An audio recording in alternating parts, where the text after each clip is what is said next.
Match day 8 of the Bundesliga. Bayern is still 100%. Gladbach have still yet to win a game, but it continues to be interesting, everything else in between.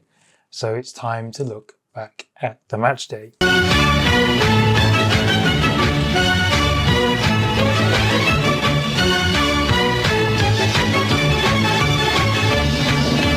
So Friday, it opened with Werder Bremen versus Union Berlin. Bremen won this 1-0 thanks to a goal from Marco Gruhl, who it was like a big curling effort from the right-hand corner of the Union box. And so now Bremen are up to 9th.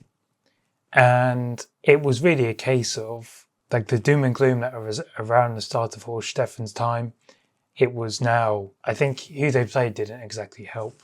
In their opening 5 games, they played Frankfurt, Leverkusen, Mönchengladbach, Freiburg and Bayern, and they took 4 points from these, and that was their draw with Leverkusen, and then when they beat Mönchengladbach 4-0.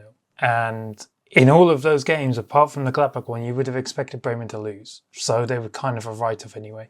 And especially because they were also like dealing with a bunch of injuries, like to key players like Marco Friedl, Niklas Stark, Amos Piper. In what is a young team, the experienced members in that team were not there. And so you were just kind of throwing in these young players in the deep end in the hope that they could perform. But as their schedule has gotten easier, I mean, since then they've played Werder Bremen, Heidenheim and Union Berlin. All teams you would expect to be in the bottom half of the table, kind of, they've got positive results. Like they're unbeaten in the 3 of them. And then they play Mainz next week. And Mainz are struggling. So you put them in a good position as well. Still, there's like a core group of players that were there under Ole Werner. Marco Friedl, Senen Linen, Romano Schmidt, Jens Stark. But like everyone else is kind of like new. Marco Gruhl's getting more playing time. Then you've got Victor Boniface who came in on loan. Samuel Mbangula, who's played well. Cameron Puertas, who's also played well. Tris Kovic, who's a youth academy player, and he's played well in his first proper season of senior football. And then you've got Karim Koulibaly, who was basically thrown in at the deep end, like starting centre-back. Granted, he got, like he was at fault against Leverkusen at part of it, but he also scored the equaliser. But since then, he's like grown as a player. And so Horst Steffen's decision to throw these players in at the deep end has actually ended up working, because now you have these young players who have gained the experience they need in Koulibaly, Kovic, and now they're playing to a decent level. And for Bremen, they're no longer like, it's no longer all doom and gloom of what everyone was saying in the opening few games of the season, because the schedule wasn't easy for them, and now they are doing all right. And one of those players that are doing all right is Victor Boniface. Like, granted, he has like questionable social media habits, but like he's a useful player for this Bremen side, and like he hasn't scored yet, but he's an experienced forward, which they need because they don't really have one after Marvin Duksch has left. It was either Boniface or KK Top, you know. But bringing Boniface is obviously a very good striker, like quality-wise as well. I mean, he was in the Champions League last season, and he really does elevate this Bremen attack. And it's probably only a matter of time before he scores. But like what I'm about to say may be slightly controversial. I think Naby Keita could or would have worked in this Horst Steffen Bremen side. Granted, like it was destined to fail, or like under the old regime, Keita like burnt bridges and basically stormed out. So it was kind of destined to fail. But I think under Steffen, he could have been given a new lease of life. Like granted, most of the old guard that he'd like kind of pissed off has now left. And I think the style of play may have suited Keita better. Obviously, like we all know with Naby Keita, the main thing with him is his lack of availability. But I think if he was available, he could have been a good option to this Bremen side. I mean, he could still be an option if Ferencváros don't make the loan permanent. And so then if he comes back, I think he would be another potential good option for this Bremen side if everyone was willing to cooperate again. Well, Union are Union. You know, they are the closest thing you get to footballing terrorists in this league. But someone that put up a good like haram ball schooling was Gladbach because they played Bayern. And so usually this game's quite fun and you would expect it to be quite a tense affair. This wasn't the case. It went as how you would expect it to go, with how the teams are currently in their current eras. Gladbach made it difficult for Bayern, so much so that they didn't have a shot on target until like the 60th, 70th minute when it was a penalty, which Kevin Stucker missed. And so they basically sat in their own half, even going as far as saying they sat in their own final third. And this was Bayern's toughest test so far, because they needed to show patience to like break down this Gladbach side who put in a strong performance, like defensive performance. And so for Gladbach, if there's something to take away from this, despite the fact they are still without a win, it was they put in a strong defensive performance. But for Bayern, this has been their toughest game so far, because it was frustrating. Things weren't going their way. In fact, in the first half, they weren't even that good, if we're being completely honest. And so they needed the patience to keep going, slowly work on breaking Gladbach down. And it worked, because Joshua Kimmich opened the scoring, then Rafael Guerreiro scored. Gladbach then had that penalty, which was ruled out, and then Lennart Karl scored to make it 3-0. And so their patience kind of paid off. And on Lennart Karl, there's obviously been a lot of talk about him in like the past week, basically, that he should go to the World Cup with Germany, blah, blah, blah. Granted, like, he's a very good player, and he's obviously one for the future for Bayern. I mean, like, Michael Olise is only 23. You already have your future, like, player for the front line. I mean, if you're looking at the front three for the future, it's Musiala, Olise, Karl, for example. But, like, saying he should go to the World Cup is dumb. I mean, he's 17. He's not even 18 yet. And he's still a bench player for Bayern. And, like, taking him to the World Cup, you've basically then shut your team down to 25 players or 25 man squad. Because when it comes to, like, the crunch time of the World Cup, Nagelsmann may not opt to throw in Karl. You know, there's already a wealth of talent in Germany's attack. Musiala, Wirtz, Kai Havertz, Nick Woltemade, Karim Adeyemi. You've got them there. And then you have all the other players who are regularly playing for other Bundesliga sides as well. I mean, Jonathan Burkhardt, who we'll get to. All of them you would trust way more than someone like Karl, especially when you're in the latter stages of the competition against France or whatever. And I feel like you're just taking away a place from a player who's probably earned it a lot more than him, just because he played for Bayern and came off the bench and scored a couple of times. I mean, admittedly, even Said Almada is probably more justified for a call-up than Karl is. But because Karl plays for Bayern, he gets all the hype around him. Well, he gets his pushing for a World Cup place behind him. I'd like to make this clear again. I'm not writing off his talent. I just think it's a dumb argument to make, which some people are making for him to be called up to the national team for the World Cup. The next game is RB Leipzig versus Augsburg. Leipzig won this 6-0. Augsburg has said there's no doubt around Sandro Wagner. Like, they're not going to get rid of him. He's going to stay. They're going to keep him in charge.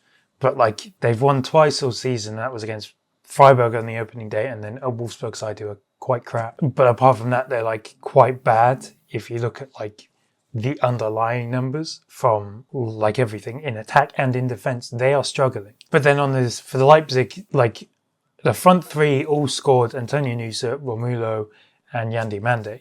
And I think it's fair to say that the three of them, and you can maybe include Johan Bakayoko in this as well, I think the three of them are underrated. I think they're underrated due to the fact that they play for Leipzig and, frankly, no one cares about them. So I feel like if they played for a proper Bundesliga side, they would get more of, like, the praise they deserve than they currently do. Yandi Mande has been, like, there's been rumours that, like, Leipzig value him at 100 million. And he kind of, granted it was Augsburg, not that big of a deal, but he did score his first goal for the club in the Bundesliga and assisted twice as well, along with Romelu scoring and Nusa, as I mentioned. And then obviously Baumgartner, who I highlighted last weekend, has continued his good run and start to the season. So did Hassan Udriogo as well. Another front three who are kind of underrated is Hoffenheim. Hoffenheim beat Heidenheim 3-1. And again, their front three, again, same reasoning as Hoffenheim. No one gives a fuck. Fiznik Aslani scores again. Tim Lemperle scored as well. And Bazumano Torre got 2 assists as well. And so this front three, again, is also quite an impressive one. And if they played elsewhere, you would kind of be impressed by them. I mean, Hoffenheim are now at 7th, level on points with Frankfurt. And so the dildo-wielding Christian Ilse has basically kind of got this team functioning, especially after last season. Who knew? If you throw money at the problem, it does kind of fix it. Frankfurt beat St. Pauli 2-0. This was their second clean sheet of the season, but their first clean sheet in the league, which kind of shows you how poor defensively Frankfurt have been in these opening 8 games. Obviously, midweek, they did lose 5-1 to Liverpool. Again, the man of the moment was Jonathan Burkhardt. He scored twice, again, for the second week in a row. And when it comes to talking about players playing for the German national team, I think Jonathan Burkhardt has now comfortably put his name in contention for the striker position. Obviously, the striker position is a bit of a problem area for Germany at the moment. Obviously, they have Nick Woltemade, who's not really an out-and-out proper striker. Previously, they played Kai Havertz there. Then you have Tim Kleindienst, who's injured. And then the likes of Niklas Füllkrug, who just isn't good enough at the moment either. Looking to next summer, if Burkhardt can continue this form, I think it's fair to say that he could be Germany's number 2 striker, depending on the form of everyone else, even their number 1 striker. Because I think he brings a completely different skill set to these, the 3, 4 that I mentioned. They're all just kind of big men. Obviously, Woltemade is completely different. But there's a system where you can play Burkhardt with Woltemade, Musiala and Wirtz all together. And because Burkhardt's completely different to the 3 of them, he's not going to occupy the same spaces either. And so I think he would offer something different to the front line, which they currently don't have. And also he's the most, apart from Woltemade, he's the most informed German striker. So I think if he can continue this, and I think it's fair that he should be called up to the national team, especially for the World Cup. And again, Frankfurt's conveyor belt continues, Kalamani, Marmoush, Ekitike, now Burkhardt as well.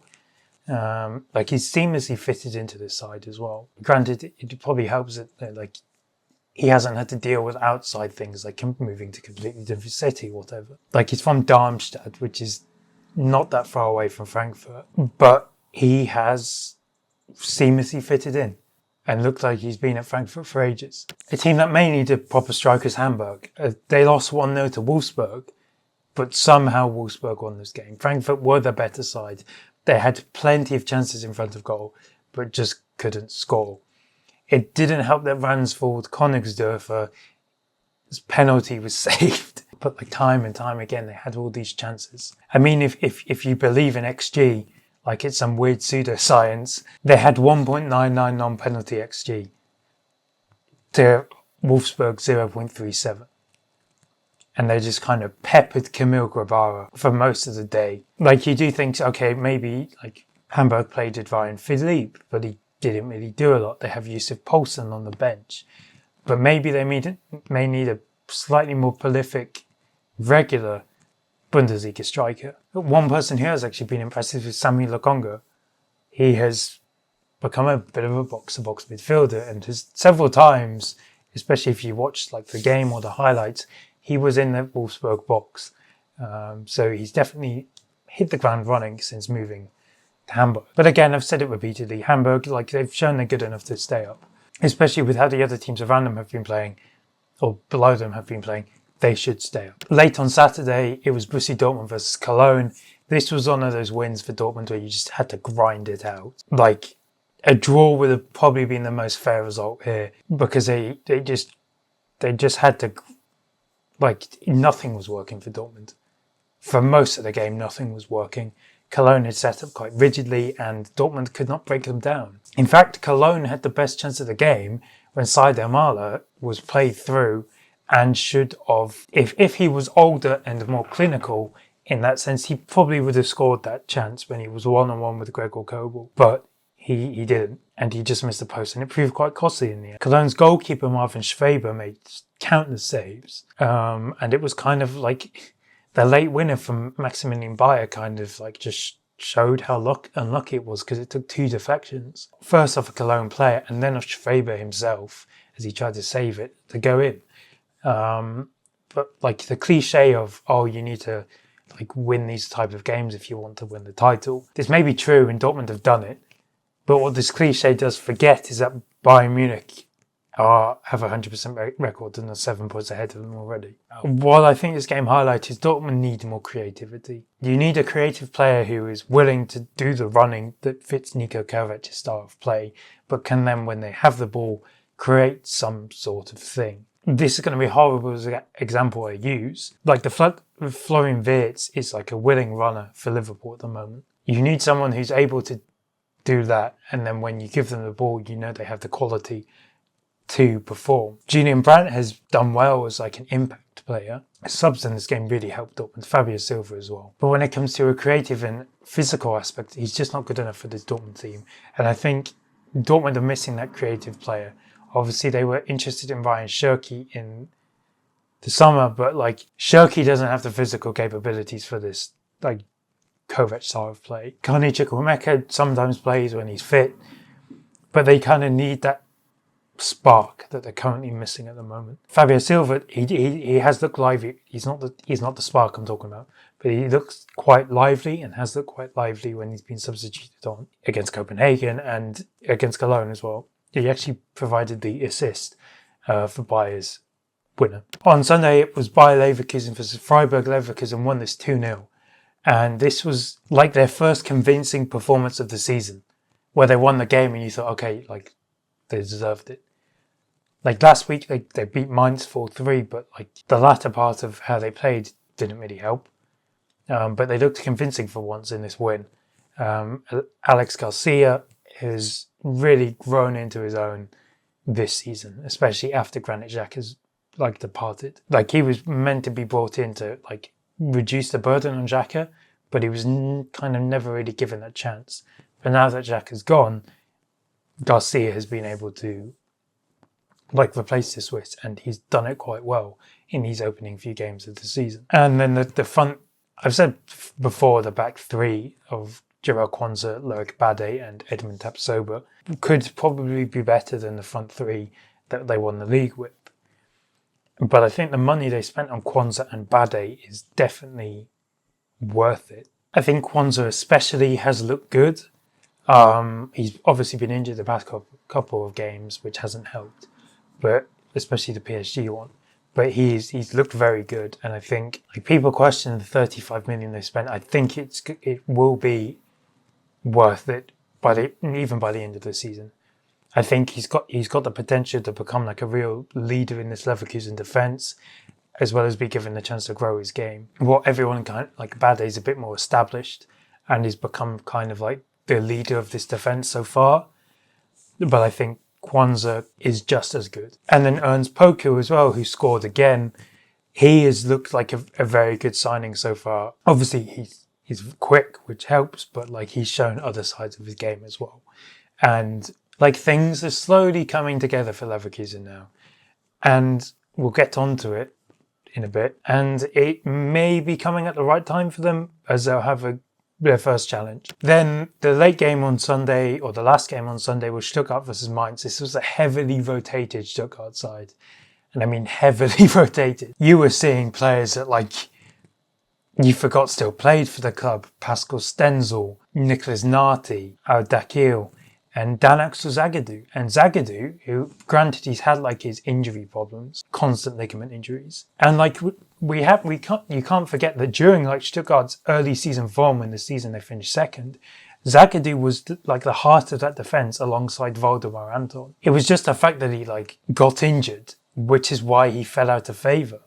And he comes into this Mainz side in really one of his first games back from injury, and he looked like he never kind of left. And he's going to be useful to the Stuttgart side going forward, especially with the amount of games they'll play in the Europa League and with the league and the Pokal as well. And then previously I mentioned like the likes of Chris Führich and Dennis Undav kind of needed to step up. Obviously Undav has been injured previously. And both did that today. They both scored. Führich with a long range effort. Undav was able to get on a long ball from Alexander Nubel to make it 2-1 in the 80th minute. And again, this is what Stuttgart kind of needed. Like how everything coming together for Leverkusen. Stuttgart's like main team is playing well, and then kind of like all the backup players or players you need to be performing at a better level, like Undav and Führich, are also now reaching a good level.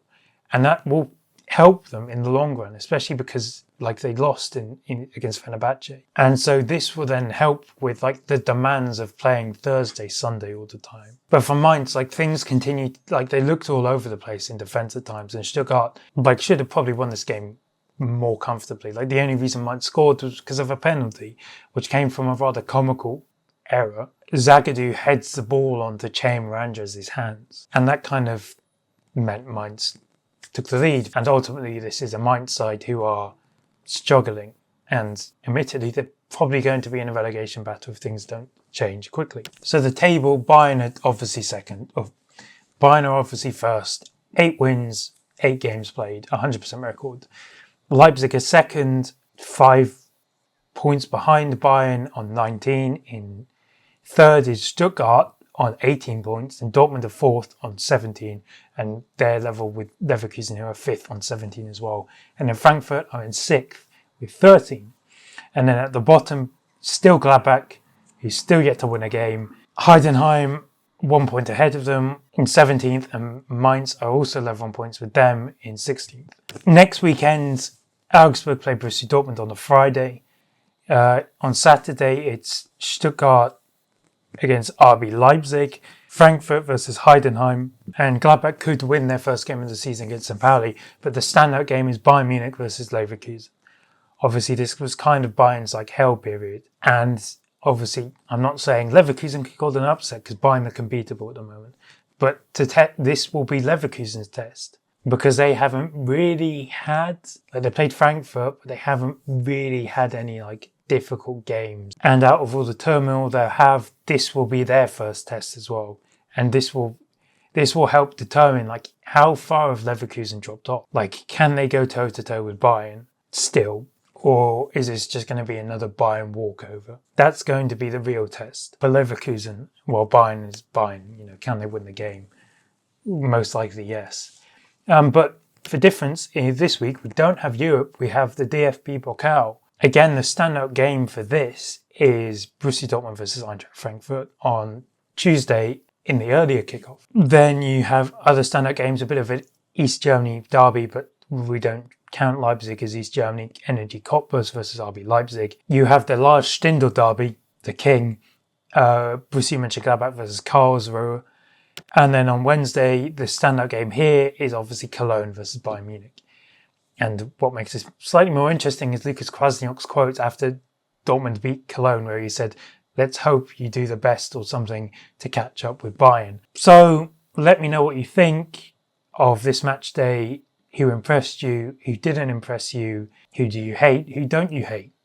Let me know what you think below.